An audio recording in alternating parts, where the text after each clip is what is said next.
আসসালামু আলাইকুম এভরিওয়ান। আমরা এখন আজকে দেখাবো আপনাদের টাইলস লাগাই কীভাবে সেটার ভিডিও। এই যে এখন টাইলসটা দিতেছি, গ্রেটিন দিব। এখন গ্রেটিন দিয়া দুইটা পোস্ট দেবো টাইলসের উপরে। পোস্ট দিয়া সুন্দরভাবে টাইলসটা বসাতে হবে, নাহলে ভিতরে শব্দ হবে। আর 2 ফিট বাই 2 ফিট টাইলস, এগুলো ঘর লাগান, সুন্দর দেখা যাবে। এখন আমি টাইলসটা সুন্দরভাবে ফাইবার মিলিয়ে বসাবো।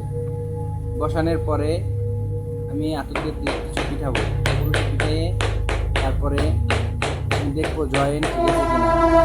সবটা জিনিস খেয়াল করবেন যে জয়েন্ট ঠিক আছে কিনা। তারপরে যে সুন্দর করে বালিটা কাইটা আবার পিঠাইয়া ডাবাইয়া ডাস্টারে সুন্দর করে, তারপর আমার দেখতে হবে সুতা বা জয়েন্ট আমার এগুলো আছে কিনা, লেভেলটা ঠিক রাখতে হবে।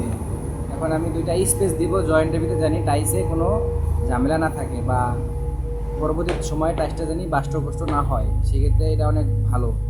পরবর্তী ভিডিওর জন্য আপনারা লাইক কমেন্ট শেয়ার করে রাখবেন, পরবর্তী ভিডিও জানি আপনারা আবার পান।